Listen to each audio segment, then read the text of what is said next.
भारत माता की आज आपण इथे येरगी गावामध्ये चालुक्यकालीन येरगी गावामध्ये आपण तिरंगा रॅली निमित्त जमलेलो आहोत। तिरंगा रॅली ही कशासाठी काढलेली आहे की ऑपरेशन सिंदूर याला आपण सपोर्ट करण्यासाठी। ऑपरेशन सिंदूर कशासाठी राबवण्यात आलेला आहे आपण पालिका पंचायतला पण सांगितलेलं आहे आणि इतर मान्यवरांना पण सांगितलेलं आहे। 22 एप्रिल 2025 खरंच आपल्या हा देशासाठी हा दुःखद दिवस होता। ह्या आतंकवाद्यांनी पाकिस्तानातील आतंकवाद्यांनी पहलगाममध्ये येऊन निशस्त्र पर्यटकावर सामान्य नागरिकावर त्यांना धर्म विचारून त्याच्यावर गोळ्या घातलेल्या आहेत। त्या दिवशी एकाच दिवशी 26 पर्यटकांना त्यांचा जीव घेतलेला आहे। हा आपल्या देशासाठी खरं दुःखद घटना होती, पण ह्या दुःखद घटनेचा बदला भारत देशाने घेतलेला आहे। आपले माननीय पंतप्रधान श्री नरेंद्र मोदीजी साहेब यांनी घेतलेला आहे। हा आपल्यासाठी ऑपरेशन सिंदूर हे राबवून आहे या पहलगाम अटॅकचा बदला घेतलेला आहे। हे आपल्या देशासाठी खूप अभिमानाची गर्वाची गोष्ट आहे आणि ह्या ऑपरेशन सिंदूरला सपोर्ट करण्यासाठी आपण अप्रत्यक्षरित्या ह्या ऑपरेशन सिंदूर मध्ये सहभागी होण्यासाठी ही तिरंगा रॅली देशामध्ये प्रत्येक गावामध्ये प्रत्येक तालुक्यामध्ये प्रत्येक जिल्ह्यामध्ये हे आपण रॅली काढत आहोत।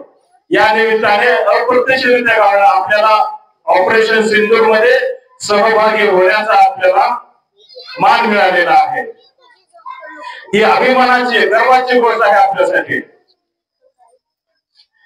जिथे ज्या भ्याड हल्ला झालेला आहे त्या भ्याड हल्ल्याला आपण 100% प्रत्युत्तर दिलेलं आहे। फक्त ऑपरेशन सिंदूर 23 मिनिटांमध्ये पाकिस्तानामध्ये जाऊन 9 ठिकाणी अटॅक करून तिथच्या खोखा आतंकवाद्यांना मारून परत आलेला आहे। पूर्ण ह्या ऑपरेशन सिंदूर त्याच्यानंतर कंटिन्यू पाकिस्तान आपल्यावर अटॅक करत होता। अटॅकचा प्रत्युत्तर भारताने दिलेला आहे। भारताचे ब्रह्मोस मिसाईल पूर्ण पाकिस्तानावर मुख्य ठिकाणावर टाकून पाकिस्तानाचे कंबरडे मोडलेले आहेत। त्याच्या प्रत्युत्तर पाकिस्तानने आपल्यावर अटॅक करण्याचा प्रयत्न केला। शेकडो ड्रोन भारतावर पाठवले, पण एकही ड्रोनचा अटॅक भारतावर झालेला नाही। हे आपल्यासाठी खूप अभिमानाची गोष्ट आहे। एवढे आपलं पाकिस्तान आपल्याला शेकडो ड्रोन पाठवून अटॅक करण्याचा प्रयत्न केलेला आहे, पण आपली संरक्षण डिफेन्स सिस्टीम एवढी मजबूत आहे की त्याचा एकही अटॅक आपल्यावर झालेला नाही। एवढं बोलून मी माझे 2 शब्द संपतो। जय हिंद, जय महाराष्ट्र, भारत माता की, भारत माता की, भारत माता की। या ठिकाणी ऑपरेशन सिंदूर तिरंगा रॅलीसाठी मरकेल पोलीस स्टेशनचे इंचार्ज कर्तव्यदक्ष अधिकारी आदरणीय फुडेकर साहेब, त्याचबरोबर आमच्या सर्व येरगी ग्रामपंचायतचे सदस्य, तंटामुक्ती अध्यक्ष, बालिका पंचायत राज, ग्रामपंचायत माजी सदस्य, माजी तंटामुक्ती अध्यक्ष, सर्व आमचे महिला भगिनी, सर्व विद्यार्थिनी विद्यार्थी, कारण की आपण ऑपरेशन सिंदूर या ठिकाणी विविध माध्यमातून बालिका पंचायत राजच्या सदस्य असतील, विविध नागरिक या ठिकाणी पीआय सरांनी सुद्धा या ठिकाणी सविस्तर असं या ठिकाणी मार्गदर्शन केलेलं आहे।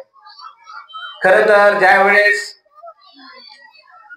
एक पर्यटन जेव्हा फिरायला जातो त्याला कुठलंच काही तिथं ज्यावेळेस कंटाळतो आणि बाहेर जाऊन आपण त्या ठिकाणी फिरून यावं आणि आनंद घ्यावं काश्मीर मध्ये म्हणून ज्यावेळेस जातो आणि लागलीच त्या ठिकाणी धाड धाड धाड धाड गोळ्याचे आवाज येतात आणि तू कोणत्या जातीचा आहेस असं म्हणून त्या ठिकाणी मारतात. या ठिकाणी खूपच दुःखद असं या ठिकाणी 22 एप्रिलला त्या ठिकाणी घटना घडलेली आहे. खरंच या ठिकाणी नारी शक्ती आपण जे म्हणतो, आपल्या 2 नारी शक्ती या ठिकाणी पाकिस्तानमध्ये जाऊन सरांनी म्हणल्याप्रमाणे 22 मिनिटात 9 अड्डे त्या ठिकाणी आतंकवादीचे त्या ठिकाणी त्यांचं पूर्ण नष्ट केलेलं आहे. कारण की या भारतामध्ये मला आज सुद्धा या ठिकाणी तिरंगा रॅलीमध्ये मला आनंद होतो, कारण की बरंच या ठिकाणी महिला भगिनी आहेत, आमच्या सर्व बालिका पंचायतची टीम आहे, सर्व विद्यार्थिनी आहेत. मी या ठिकाणी जास्तीचा वेळ घेणार नाही, कारण की या ठिकाणी सरांना उद्याला या देशाचे कणखर असं नेतृत्व गृहमंत्री अमित शाह साहेब यांच्या कार्यक्रमासाठी PI साहेबांना जायचंय. सरांनी सुद्धा या तिरंगा रॅलीमध्ये आलात, सर्वांचं मनोबल या ठिकाणी आपण वाढवलात. या ठिकाणी हिरण्णा भुरळे म्हणल्याप्रमाणे जेव्हा सैनिक सीमेवर राहतो त्यावेळेस त्याच्या घरचा विचार न करता डोळ्यात तेल घालून 24 तास 6 डिग्री सेल्सिअस मध्ये त्या ठिकाणी बर्फामध्ये तो काम करतो. त्याच पद्धतीनं या PI साहेबांना सुद्धा 24 तासात कधी कोणत्या कार्यकर्त्याचा आमच्या सरकारचा फोन येईल, कोणत्या नेत्याचा फोन येईल, कुठं काही दंगल होईल काही सांगता येत नाही. कारण की पाकिस्तानच्या बॉर्डरला आपली सैनिक 2 मिनिटं बी तिथून ते हटवले गेले तर तिकडून चीन आपल्यावर वार करेल, इकडून पाकिस्तान करेल. त्याच पद्धतीने कुठलेही असेल बंदोबस्त त्या ठिकाणी आपल्या या जे श्रद्धांजली सुद्धा या ठिकाणी आपण वीर जवानासाठी वावलेलो आहोत. आणि माझी सर्वांना माझी विनंती आहे, आपण सर्वांनी वेळेत वेळ काढून या ठिकाणी आपण आपलं वेळ सकाळी 8 वाजता कोणाचं स्वयंपाक करायचं असते, कोणाला आंघोळ करायचं असते, विविध या ठिकाणी महिलांना घरकाम त्या ठिकाणी असतात, तरी पण आपण या ऑपरेशन सिंदूर तिरंगा रॅलीसाठी आवर्जून आपली नारी शक्तीच म्हणावं लागेल येरगीची आपण सर्वांनी या ठिकाणी हजेरी लावलात. त्याचबरोबर आपल्या या उपकेंद्राच्या किरण ठाकरे मॅडम यांनी सुद्धा या ठिकाणी त्यांची सुद्धा या तिरंगा रॅलीसाठी त्यांची सुद्धा या ठिकाणी उपस्थिती लाभलेली आहे. त्याचबरोबर या जिल्हा परिषदच्या मुख्याध्यापक देवकते सर, वाडीकर सर आणि गावातील सर्व प्रतिष्ठित नागरिक, सर्व महिला भगिनी, आपण सर्वांनी वेळातला वेळ काढून आल्याबद्दल या ठिकाणी येरगी ग्रामपंचायतच्या वतीने मी शतशः या ठिकाणी आपलं आभार मानतो. आणि या ठिकाणी तिरंगा रॅली या ठिकाणी संपलं असं या ठिकाणी जाहीर करतो.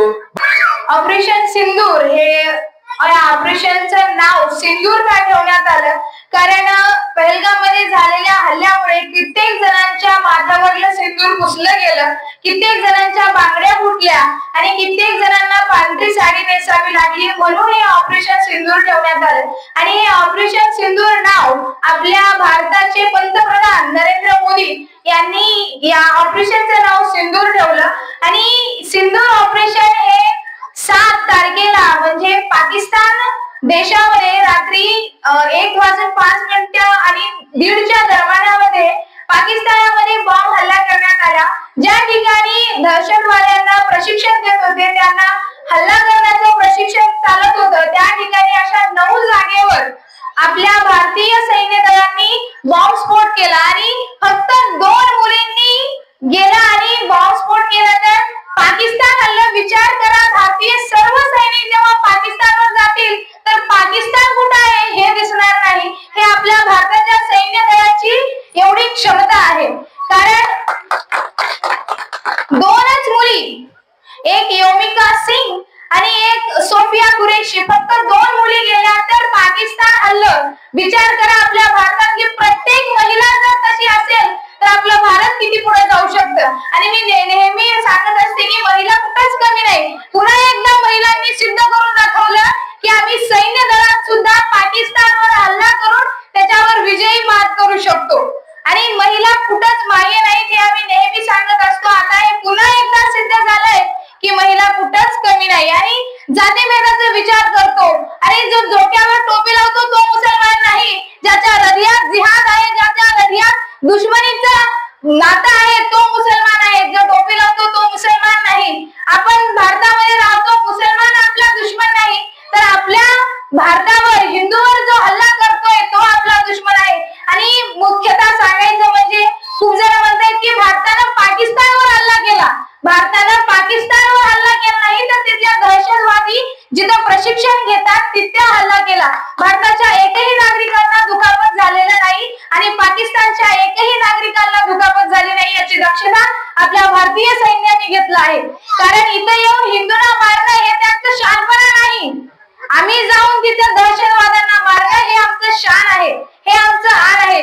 भारत माता की आपण जे भारत माता की जय म्हणतो एवढं पुरेसं नाही। अहो आपल्याला वाटते देगलू मधला एक व्यक्ती मरण पावलाय, पण तसं नाही। ज्या घरातला व्यक्ती मरण पावलाय, एकाचा पती गेलाय, एकाचा मुलगा गेलाय, एकाचा भाऊ गेलाय, पण आपल्यासाठी तालुक्यातला एक व्यक्ती गेला। आपल्याला वाटते एखादा मेला तर काय होणार आहे, पण त्यांच्या घरची रोटी गेली, त्यामुळे आपण दहशतवादामध्ये ठार झालेल्या प्रत्येक सैनिकांना श्रद्धांजली वाहून 2 मिनिटांसाठी शांत मौन धारण केलं पाहिजे अशी माझी विनंती आहे। मी बालिका पंचायतची उपसरपंच आहे। आपल्या गावामध्ये ऑपरेशन सिंदूर नावाचा तिरंगा रॅली काढण्यात आलेला आहे। इथे सर्वजण उपस्थित राहिल्याबद्दल त्यांचे आभार आहे। पाकिस्तानातील दहशतवादी लोकांनी आपल्या भारतामध्ये काश्मीर येथे तिथे फिरायला गेलेल्या लोकांना तुमचा जात कोणता आहे म्हणून त्यांना मारण्यात आलेलं आहे।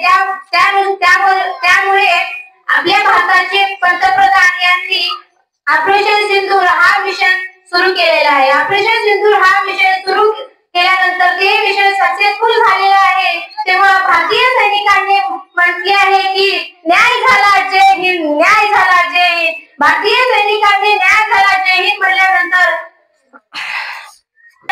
भारतातील सर्व नागरिकांना चांगले वाटले, कारण भारतातील लोकांना मारले गेले होते। त्यामुळे त्यांनी म्हणत होते की आमच्यावरती असा कधी तर वेळ येऊ नये, त्यासाठी त्यांनी ऑपरेशन सिंदूर हा मिशन सुरू केला होता। आणि आपल्या भारतातील 2 महिला पाकिस्तान मध्ये जाऊन 4 ठिकाणी बॉम्ब ब्लास्ट केलं, तर त्यामुळे आपल्या भारतातील महिला कमी नाही आहेत, मुली ह्या काहीही करू शकतात। हे 2 मुली जाऊन पाकिस्तानवर हल्ला करू शकतात, तर आपण कुठे कमी आहोत। उपस्थित सर्व मान्यवरांचं मी स्वागत करतो, अभिनंदन करतो। पाकिस्तान आणि भारत गेली 70 ते 80 वर्षापासून जेव्हा भारत स्वातंत्र्य झाला, फाळणी झाली, पाकिस्तान वेगळा झाला आणि भारत वेगळा झाला, तेव्हापासून पाकिस्तान आणि भारत हे दोघांमध्ये 36चा आकडा आहे। आणि जेव्हा जेव्हा पाकिस्ताननं भारतावर भ्याड हल्ले केले तेव्हा भारताने त्याला चोख प्रत्युत्तर दिलेलं आहे। आणि भारतीय सैनिकांनी प्रत्येक वेळेस त्यांना पराभूत केलेलं आहे। तरीही पाकिस्तान ते कुत्र्याची वाकडी शेपटी म्हणतोच ना आपण, तशी त्याची शेपटी वाकडीच आहे।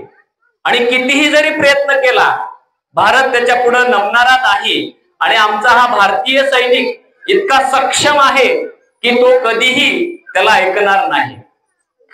भ्याड हल्ले हे माणुसकीचं दर्शन नाही आहे। आपण माणूस म्हणून जगतो, या जगामध्ये निसर्गाने आपल्याला जन्म दिलेला आहे, निसर्गाचा नियम आहे माणसाने माणसाप्रमाणे वागलं पाहिजे। पण पाकिस्तान एक पूर्ण जगामध्ये पाकिस्तान एक असा देश आहे तिथं माणूस माणसाशी माणसाप्रमाणे वागत नाही। म्हणून आपल्याला एक लक्षात घ्यायचं आहे, भारतीय नागरिक जगामध्ये माणसाशी माणसाप्रमाणेच वागतो आणि प्रत्येक वेळेस त्याचा आपल्याला परिचय आलेला आहे। म्हणून आपल्याला सोपं वाटतं। आज आपण सकाळी उठून इथं तिरंगा रॅली काढलेली आहे, पण आपला जो सैनिक आहे तो रात्रंदिवस 24 तास डोळ्यात तेल ओतून तिथं आपल्या देशाचं संरक्षण करत असतो। विचार करा, जर आपण सैनिक भरतीमध्ये भाग घेतला नाही किंवा आपण सैनिक झालो नाही तर आपल्या देशाचं काय होईल। जिगर हवा असते। आज इथं साहेब उभे आहेत, पोशाखात आहेत, आपल्याला वाटतं किती त्याच्यामध्ये नोकरी आहे, नोकरी म्हणून करतात, नाही, त्यांच्यावर किती प्रेशर आहे ते त्यांना माहिती आहे। शासकीय नोकरी करत असताना प्रत्येक शासकीय कामगाराला प्रेशर असतं, त्याच्यामध्ये राजकारण असतं, तरीही आपण आपलं कर्तव्य पार पाडत असतो।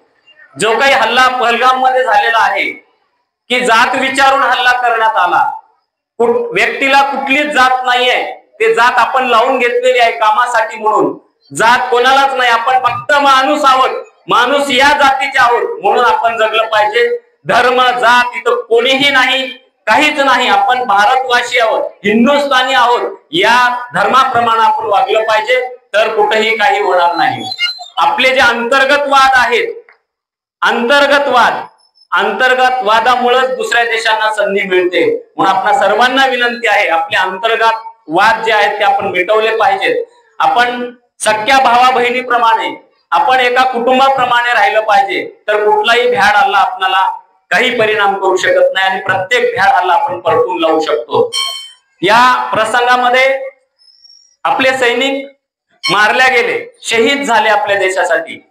तर खरंच हे स्तुत्य उपक्रम आहे की त्यांच्या प्रती आपण आदरांजली वाहण्यासाठी म्हणून संपूर्ण भारतामध्ये तिरंगा रॅलीचं आयोजन केलेलं आहे. त्या प्रसंगानं आपल्या गावचे सरपंच सन्माननीय ताई व त्यांचे चिरंजीव जे ग्रामपंचायत सभासद आहेत, सदस्य आहेत, संतोष पाटील यांचं मी मनातून खूप अभिनंदन करतो आणि त्यांना धन्यवाद देतो की आपल्या या स्तुत्य उपक्रमामुळे संपूर्ण जे सैनिक देशासाठी शहीद झालेले आहेत त्यांच्या कुटुंबांना कुठंतरी आपण भारतीय त्यांच्या सोबत आहोत असं आपण दाखवून दिलेलं आहे. आणि दुसरी महत्वाची गोष्ट म्हणजे आपल्या देगलूर तालुक्यातील तमलूर या गावचे जे सैनिक होते ते सुद्धा शहीद झालेले आहेत. तर आपणा सर्वांना मला विनंती आहे की आपण आदरांजली वाहिलेली आहे, संपूर्ण देश त्यांच्या पाठीशी आहे. तरी एखाद्या कुटुंबातला एखादा व्यक्ती, कर्ता व्यक्ती, कुटुंब प्रमुख जेव्हा त्या कुटुंबातून वेगळा होतो, निघून जातो, तेव्हा त्या कुटुंबाला आधार देण्याचं काम आपल्या सर्वांना करावं लागतो. कारण कुटुंब प्रमुख गेल्याच्या नंतर त्या कुटुंबाचे हाल काय होतात ते आपण बऱ्याच जणांनी अनुभवलेलं आहे. म्हणून त्यांचं कुटुंब वाऱ्यावर जाऊ नये म्हणून आपल्या ग्रामपंचायतच्या वतीनं, आपल्या गावच्या वतीनं जर काही आर्थिक मदत त्या कुटुंबाला करता आली तर आम्ही सहभागी होणार आहोत. तुम्ही जे काही म्हणाल ते आम्ही त्या कुटुंबाला देण्यासाठी तयार आहोत. तर आपण सर्वांनी केवळ आदरांजली वाहून नाही तर त्यांच्या कुटुंबाला पाठिंबा देऊन सुद्धा त्यांना सहकार्य करावं या प्रसंगी मी आपल्या सर्वांना विनंती करतो. मला बोलण्यास संधी दिली त्याबद्दल मी आपल्या सर्वांचे धन्यवाद व्यक्त करतो. आणि जे शहीद झालेले आहेत सैनिक त्यांच्याबद्दल मनातून आदरांजली वाहतो. जय हिंद, जय भारत. खूप दुःखदायक आहे. त्या रोजी आतंकवाद्यांनी पहलगाम या ठिकाणी जात विचारून त्यांची हत्या केली, अशी दुःखद घटना घडली. त्यानंतर आपल्या भारताचे पंतप्रधान श्री नरेंद्र मोदी यांनी ऑपरेशन सिंदूर हे संघटित केलं आणि 7 तारखेला रात्री 1:05 जे सर्जिकल स्ट्राईक केलं. या सर्जिकल स्ट्राईक मध्ये फक्त 2च महिलांनी भाग घेतला होता. या 2च महिलांनी आतंकवाद्याचे 9 अड्डे उद्ध्वस्त केले. एका अड्ड्यामध्ये असे कुख्यात आतंकवादी ज्यांनी तयार करत होते त्या अशा 9 अड्ड्यांना त्यांनी उद्ध्वस्त केलं. फक्त त्या 2 महिलांनी कर्नल सोफिया कुरेशी व तसेच योगिका सिंग, तर 2च महिलांनी ह्या भारताच्या नारीचं शक्तीचं प्रदर्शन दाखवून दिलेलं आहे. तर अगोदरच्या आमच्या बालिका पंचायतच्या सचिवांनी जसं सांगितलं तर 2च महिलांनी जर एवढं उद्ध्वस्त केलं तर विचार करा की बाकीच्या महिलांनी जर या युद्धात भाग घेतलं तर जगाच्या नकाशामध्ये पाकिस्तान पुढे होतं हा दिसणार सुद्धा नाही. जेवढी त्यांची पाकिस्तानची लोकसंख्या आहे त्याच्याहून जास्त कितीतरी पटीने आमची आर्मीची संख्या आहे. फक्त 2 तासासाठी जर त्यांना आर्मी जर पाठवून दिलं तर भारताच्या नकाशातून पाकिस्तान गायब होऊन जाईल. असे आतापर्यंत जे सरांनी सांगितल्याप्रमाणे खूप अनेकदा त्यांनी म्हणजे छुपारुस्तमाने मागून त्यांनी वार केलेला आहे. यापूर्वी 1965च्या युद्धात सुद्धा तत्कालीन प्रधानमंत्री श्री लाल बहादूर शास्त्री होते, त्या सुद्धा भारतालाच विजय आला. त्यानंतर कारगिल युद्ध म्हणून 1999 मध्ये जो मोठे युद्ध झालं होतं त्या सुद्धा भारतालाच विजय झाला. त्यानंतर आता हा पहलगामच्या हल्ल्यामध्ये याचं प्रत्युत्तर देताना सुद्धा भारतालाच विजय झाला. तर यानंतर तुम्हाला एवढं सांगायचं कि अगर तुम परिंदे हो तो ये आसमान तुम्हारा है, अगर तुम गलत विचार के दरिंदे हो तो ये कब्रिस्तान तुम्हारा है, और मैं हिंदुस्तान का हूँ और हिंदुस्तान मेरा है। जय हिंद जय भारत।